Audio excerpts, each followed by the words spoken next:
রাস্তার ঠিক মাঝখানে দেখেন ময়লার স্তূপ।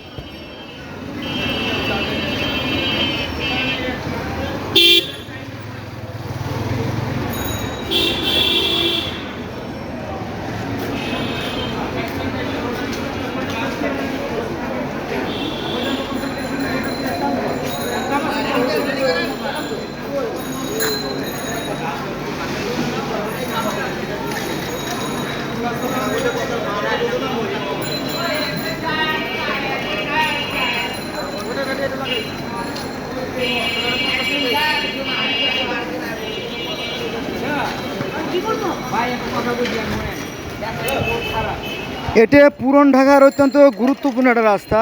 এখান থেকে প্রতিদিন লক্ষ লক্ষ লোক বললে ভুল হবে, কোটি কোটি লোক চলাফেরা করে। তো এই ময়লাগুলো আপনার প্রতিনিয়ত বাতাসে কিন্তু এগুলো উঠতে থাকে। এগুলো কিন্তু খুব বিষাক্ত এবং খুব ক্ষতিকর। দেখেন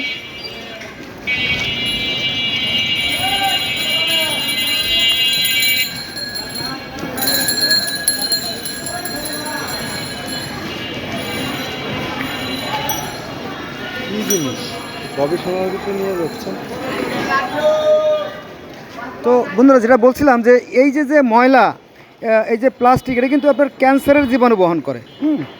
তো এখানে খুবই গুরুত্বপূর্ণ রাস্তা। এই রাস্তা, এই ধুলাগুলো প্রতিনিয়ত মানুষের পায়ের পৃষ্ঠা অথবা গাড়ির চাকায় পৃষ্টি হয়ে যে ধুলাগুলো বাতাসে উঠতে থাকে, এগুলোর কারণে জ্বর, ঠান্ডা, কাশি, হাঁপানি, শ্বাসকষ্ট, আলসার, ক্যান্সার, গ্যাস্ট্রিক যাই বলেন সবই হয়। হ্যাঁ, ক্যান্সারের মতো মারাত্মক ঘটনা ঘটতেছে।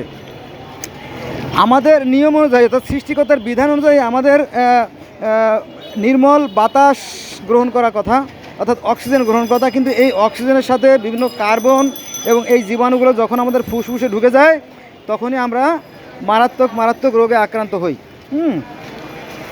কিন্তু আমরা তো একটা নির্বোধ জাতি। কারণ এটা আমার কথা না, এই যে কথা বললাম নির্বোধ, এ কথা আপনার আমনেস্টি ইন্টারন্যাশনাল অর্থাৎ মানে জাতিসংঘের যে আপনার মানবাধিকার সংস্থা, তাদের কথা যে বাংলাদেশ বারবার দুর্নীতির শীর্ষে উঠে আসছে। তাদের দরিদ্র এতই খারাপ,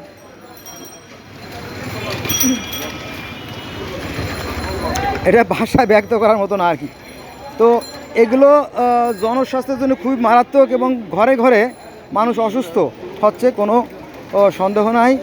তো এই বিষয়গুলো আমাদের একটু চিন্তা ভাবনা করা উচিত আমাদের ভবিষ্যৎ প্রজন্মের জন্য। দেখেন যত্রতত্র ময়লা। জাপানে যারা বসবাস করে বা চীনে যারা বসবাস করে, হ্যাঁ, ইসরায়েলে যারা বসবাস করে, তারাও মানুষ আর আমরাও মানুষ, কিন্তু তাদের সাথে আমাদের অনেক ব্যবধান। তাদের রাস্তাগুলো দেখবেন চকচকে আয়নার মতো, আর আমাদের এখানে মনে হয় কুকুরেও পায়খানা করতে লজ্জা বোধ করবে। কুকুরে পায়খানা করতে গেলে এগুলোর খোঁচা লাগবে।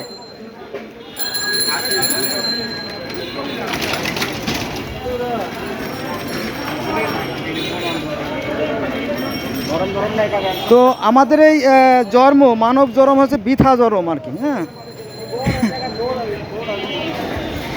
সংখ্যায় আমরা যতই হই না কেন, তাতে কিচ্ছু আসে যায় না। এগুলো কিন্তু আমাদের খাদ্য, এটা কিন্তু আমাদের খাদ্য। হয়তো আমরা হাত দিয়ে মুখ দিয়ে হয়তো ডাইরেক্ট খাই না, কিন্তু এগুলো প্রতিনিয়ত বাতাসের মাধ্যমে আমাদের নাক দিয়ে মুখ দিয়ে কিন্তু আমাদের শরীরে প্রবেশ করছে। এই বিষয়গুলো নিয়ে আমাদের চিন্তা ভাবনা করা উচিত। কিন্তু অত্যন্ত পরিতাপের বিষয় হচ্ছে আমাদের মেধাগুলোকে মূল্যায়ন করা হয় না, মেধাগুলো পাচার হয়ে যায় উন্নত বিশ্বে।